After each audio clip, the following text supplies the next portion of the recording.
মানুষ তার স্বপ্ন দেখে, তার স্বপ্ন কখনো সত্যি হয়, কখনো সত্যি হয় না, এটাই বাস্তব। কিন্তু তাই বলে মানুষ স্বপ্ন দেখা বাদ দিয়ে দেবে সেটা হয় না। কারণ চাকরিঙ্কিত আশা থাকলেও কিছুটা তো পূরণ হবে। স্বপ্নটা সম্পূর্ণ বাস্তব না হলে কিছুটা তো বাস্তব হবে, এই আশা নিয়ে মানুষ স্বপ্ন দেখে। কিন্তু হাদিসে আছে যে স্বপ্ন কারোর সাথে না শেয়ার করে ভালো। নিজে প্রতিজ্ঞা হয়ে মনোবল অটুট করে আমাদের এই স্বপ্নগুলোকে বাস্তবায়ন করতে হবে।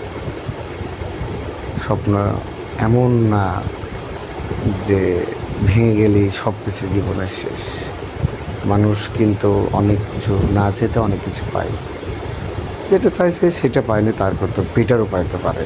তো আমাদের হতাশ হওয়া যাবে না। হতাশ হলে আমরা ভেঙে পড়ে অন্যরকম সিদ্ধান্ত, সেটা না।